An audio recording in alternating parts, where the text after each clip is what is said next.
Good morning, सुप्रभात, केम छो, सलाम। उम्मीद है आप सब लोग बेहतर होंगे, अपना ध्यान रख रहे होंगे। आज संडे है और संडे को थोड़ा सा लेट आता हूँ मैं।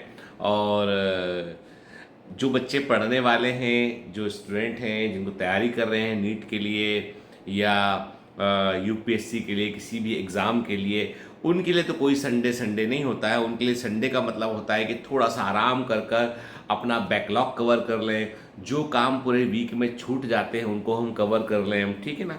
तो बेसिकली जब जब आप स्टूडेंट लाइफ में होते हैं ना, तो कोई भी आपका हॉलीडे जो है ना, HOLI हॉलीडे नहीं होता, वो HOLY हॉलीडे होता है। वो कि पवित्र दिवस होता है जिस दिन आप जो है वो जो छूट गया है, जो रिवीजन करना है, उस सब पर आप फोकस कर सके आप, ठीक है।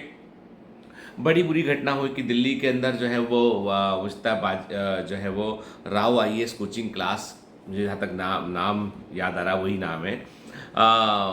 वहाँ पर बेसमेंट में कोचिंग कोचिंग में पानी भरा। पानी भरने से 3 बच्चे जो है, 3 स्टूडेंट जो IAS की तैयारी कर रहे थे, वो ख़त्म हो गए वहाँ पे, ठीक है। बच्चे फंस गए थे वहाँ पे। इतना अधिक पानी गिरा, में बाढ़ जैसी कंडीशन बन गई वहाँ पे और बेसमेंट पूरा भरा गया। दिल्ली की एक बड़ी अजीब बात देखी मैंने, जब मैं दिल्ली आज के कई साल पहले, मतलब मैं बता रहा हूँ आपको, ये 2001 या 2 की बात बता रहा हूँ मैं, जब मेरा MBBS फाइनल ईयर पूरा हो चुका था और मैं इंटर्नशिप में था। तब मैं 2 महीने के लिए दिल्ली गया था। 1-2 महीने के लिए क्या, मैं 1-3 गया तो मैं 6 महीने के लिए हिसाब से था, लेकिन वहाँ मैं ज़्यादा 10-15 दिन से ऊपर टिक नहीं पाया मैं, ठीक है। वापस लौट के आ गया, क्योंकि कारण उसके पीछे था वहाँ का इंफ्रास्ट्रक्चर और वहाँ का माहौल। बहुत टॉक्सिक माहौल था वहाँ का दिल्ली का। कई लोग को वो मोटिवेट करता है, पर मुझे वो डिमोटिवेट कर रहा था।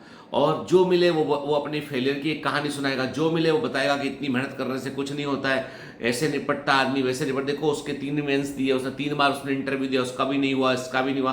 तो वो एक डिप्रेसिंग माहौल जो है ना, वो आपके अंदर की जो टैलेंट है उसको दबा देता है उठ के। वो कहीं ना कहीं आपको ये महसूस करवाता है कि जब इससे नहीं हुआ, इससे नहीं हुआ, इससे नहीं हुआ, तो तुम्हारी औकात क्या है, तुम कैसे करोगे।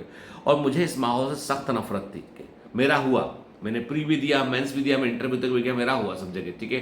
फाइनल नहीं हुआ बात अलग है, लेकिन ये कि मेरे को इस बात का कोई रिग्रेट नहीं, और मैंने उसकी कोई कहानी भी नेगेटिव नहीं बताई। मैंने कहा भाई मेरी ही गलती थी वो, ठीक है। कोई गलती एग्जाम में नहीं है, कोई गलती माहौल में नहीं है। मेरी भाई भारती ने जो है भोपाल से रहते हुए पूरा एग्जाम निकाल डाला यूपीएससी का, कहीं नहीं गई वो, ठीक है। तो ऐसा नहीं है, वो तो स्टूडेंट पे डिपेंड करता है। अब जो बात बता रहा हूँ आपको कि दिल्ली में जब मैं मुखर्जी नगर में गया तो मैंने क्या देखा वहाँ पे, वहाँ पर उस जमाने में दृष्टि IAS जो आज बड़ी कोचिंग हुआ करती है, दृष्टि IAS जो आज बड़ी कोचिंग है, विकास दिव्य कीर्ति सर जो बड़े फेमस पर्सनालिटी है, वो कोचिंग भी बहुत छोटे से किसी बेसमेंट में कहीं लगा, गैरेज नुमा जगह थी, गैरेज नुमा जगह थी जहाँ पर वो कोचिंग लगा करती थी। मैंने खुद आंख से देखा है।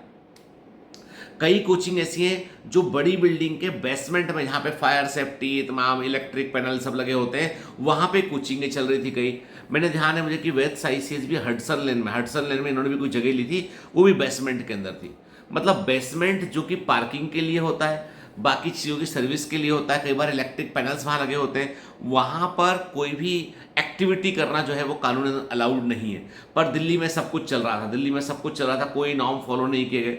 जब हम लोग भोपाल में अपना इंफ्रास्ट्रक्चर रेडी किए तो हमको लोगों ने कहा कि आप बहुत जगह खराब कर रहे हो, आपको इसमें ऐसा करना चाहिए, आपको बेसमेंट में ही क्लासरूम बना देना चाहिए। मैंने कहा नहीं, बेसमेंट में इलेक्ट्रिक पैनल, जनरेटर, वो सब चीज़ें बेसमेंट में, कोई 2 व्हीलर तक पार्क नहीं होगी। 2 व्हीलर से क्या होता है, कुछ पेट्रोल के फ्यूम निकलते हैं। बेसमेंट में सिर्फ जो है वो कारें पार्क होंगी, वो भी सिर्फ लिमिटेड नंबर ऑफ कार एक निश्चित दूरी पे पार्क होंगी। बेसमेंट एकदम खाली जगह, कोई एक्टिविटी वहाँ नहीं होगी, ना कैंटीन बनेगा ना कुछ बनेगा वहाँ पे। फिर उसके बाद जैसे हमने कहा, तो हम लोगों ने जो कॉरिडोर बनाए, वो चौड़े कॉरिडोर बनाए हम लोगों ने फायर के सेफ्टी नॉर्म में खूब सारा फायर का जो इक्विपमेंट होते हैं वो सारे इंस्टॉल किए हम लोगों ने। अभी टेस्टिंग भी हुआ था कुछ दिन पहले उनका, ठीक है। तो पॉइंट ये है कि मुझे ऐसा लगता है कि जब भी कोई भी बिजनेस हम कर रहे हो, या कोई भी हम व्यवसाय कर रहे हो, या कोई भी हम जो है वो सेवा कर रहे हो, कोई भी हम कुछ भी कर रहे हो, हमको सेफ्टी नॉर्म से कभी नहीं खेलना चाहिए। हमको सेफ्टी नॉर्म, क्योंकि ह्यूमन लाइफ की वैल्यू है। वो 3 बच्चे, उनकी क्या गलती थी, वो IAS बनने का सपना लेकर जो है वो कोचिंग में पढ़ने गए। कोचिंग बेसमेंट में चल रही थी, कोचिंग बड़ी फेमस थी, राव IAS। बच्चों ने एडमिशन लिया, बेसमेंट में उनको बैठाया गया, पानी भर गया, 3 बच्चे खत्म हो गए। गलती किसकी इसमें, गलती किसकी इसमें? गलती पूरे सिस्टम की है। हमारा पूरा सिस्टम जो है वो रोटन हो चुका है, सड़ चुका है। वो क्या देखना है उसको वो देखता है, और क्या नहीं देखना है उसको वो नहीं देखता है। मतलब ये सिंपल सी बात ये कि डिसाइड कर लिया लोगों ने कि कितनी बेईमानी अलाउड है और कितनी बेईमानी अलाउड नहीं है। अब मैं आपको बताऊं, लोग कहे, आप बोलोगे सर ये बहुत खराब है, ये तो गलत है, ये तो ऐसा हुआ ना वैसा हुआ। मैं कहता हूं ये सब आम नागरिक की गलती है। हम सब बराबर के दोषी हैं। कल एक लड़की फोन लगा के मुझे बोली, सर मेरे 46 मार्क्स हैं, मेरे को कुछ नहीं मिल रहा है, मैं क्या करूं। खूब रोए जा रही फोन पे उठ के। मैंने कहा अपने पिताजी से बोलो, बाकी अपने बड़े जो लोग हैं जिन्होंने वोट डाले उनसे बोलो कि भैया तुम किस आधार पर वोट डाल रहे हो, तुम क्या चाहिए है तुम्हें देश के अंदर। किसी पार्टी की बात कर लो, आप नेगोशिएट करो, आप बताओ इनको कि तुम हमारे सेवक हो, तुम्हारे मालिक नहीं हो तुम, और जब तक मालिक बनोगे तुम प्रॉब्लम हो जाएगी तुमको, ठीक है। हम रहने ना देंगे तुमको मालिक। हमने ही सरेंडर हो के अपनी डेमोक्रेसी की हालत यहां तक पहुंचा दी कि आज जो लीडर बनता है वो कुछ नहीं होता है, फॉर्च्यूनर गाड़ी खरीद लेता है, बड़े बड़े बंगले बनाता है, सब कुछ कर लेता है उठ के। आपको तो कैसे आम नागरिक कहां दोषी है इसमें। चलो एक किस्सा अपन डिस्कस करते हैं। दो सगे भाई थे, दोनों सगे भाई का सिलेक्शन हो गया है पुलिस में। दोनों सगे भाई पुलिस में थाना इंचार्ज बनते हैं, इंस्पेक्टर बनते हैं, वो थाना प्रभारी बनते हैं। पूरा जीवन थाना प्रभारी, वो छोटी जो भी पोस्टें होती हैं उनकी उसके अकॉर्डिंग वो निकाल लेते हैं। एक भाई बिल्कुल ईमानदार रहता है, एकदम ईमानदार, 1 रुपए का किसी से फेवर नहीं लिया उन्होंने, कोई गिफ्ट नहीं लिया, मिठाई का डब्बा तक नहीं लिया उसने कि लोग मुझसे कुछ गलत काम कराएंगे। उसने पूरी ईमानदारी से, पूरी शिद्दत से काम किया उसने, और जहां भी उसकी पोस्टिंग हुई पूरी ईमानदारी से उसने न्याय को पहुंचाने में हेल्प की।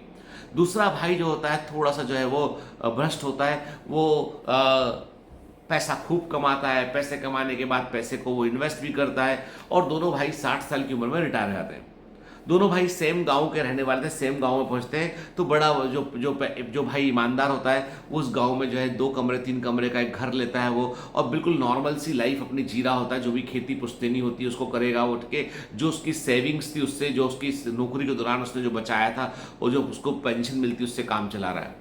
दूसरा वाला भाई जो है वो उसके पास में वहाँ पे वो गांव में बड़ा सा बंगला बनाता है और बड़ी सी गाड़ी रखता है और काफ़ी ज़मीनें खरीद लेता है, वो जमींदार नुमा रहता है वो वहाँ पे के। वहाँ पे पंचायत का इलेक्शन होने वाला है तो पंचायत के इलेक्शन में भी खड़ा होता है, और हो सकता है वो सरपंच भी बन जाए वो, और जो है वो उसके पास काफ़ी कुछ होता है उसके पास में। तो अब गाँव के लोग क्या करते हैं, गाँव के लोग बोलते हैं देखो भाई, दोनों भाई रमेश और सुरेश दोनों भाई एक ही सर्विस में थे।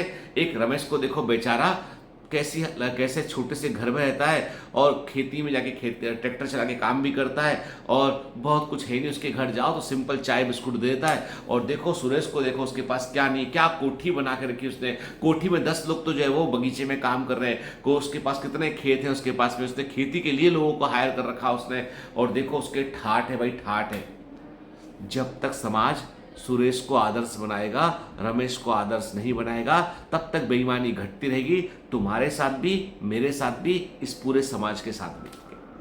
तुम्हारे आदर्श क्या है ये तुम से तय कर लो, ठीक है।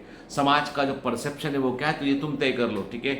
इसीलिए जब आप शिकायत करते हैं ना तो 1 उंगली आप ऐसे उठाते हैं, 4 उंगली आपकी, 3 उंगली आपकी अपनी ओर होती है कि नहीं भाई इसमें बराबर का दोषी मैं भी हूं, क्योंकि मैंने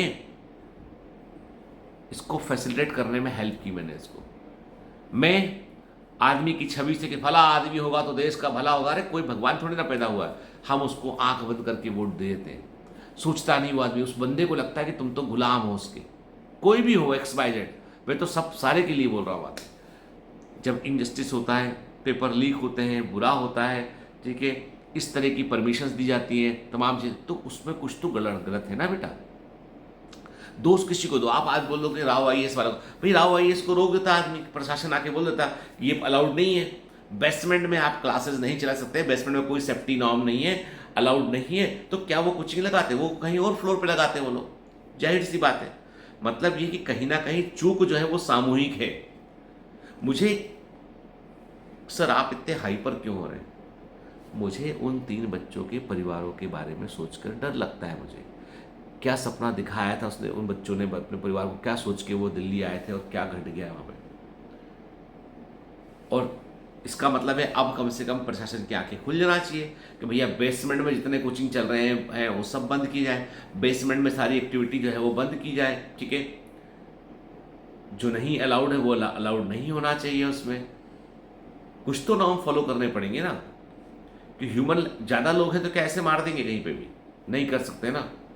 खैर क्या बोले, ठीक है, वही वाली बात है ना, मैं आपसे कहता हूँ कि हमारे जब तक आदर्श डिस्टर्ब रहेंगे ना, हमारे आदर्श, तब तक कुछ नहीं। यदि आपके जो प्रणेता, आपके मार्गदर्शक यदि जो है विवेकानंद जैसे लोग नहीं रहेंगे, महात्मा गांधी, विवेकानंद जैसे लोग आपके मार्गदर्शक नहीं रहेंगे, आपके जो है वो आपके रोल मॉडल जो है वो cricket player, film star, models, ठीक है ना, यूट्यूब के सो कॉल्ड गाली बकने वाले इन्फ्लुएंसर, वो आपके रोल मॉडल रहेंगे, तो आप कहाँ जा रहे हो वो आप स्वयं सोच लो, ठीक है, और कहाँ पहुँचना चाहिए तो कहाँ पहुँच रहे हैं हम लोग, ठीक है। कड़वी बात है पर सच्ची बात है। सोचा चलो आज संडे को थोड़ा सा कड़वा किया जाए, ट्विस्ट किया जाए इसमें, ठीक है ना। तो पॉइंट ये है कि हमको जीवन में रोल मॉडल सही चुनना, तुम चाहते हो ना कुछ बड़ा करना, तो रोल मॉडल सही चुनिएगा। चलिए, have a great day, all the best, bye bye, enjoy your Sunday.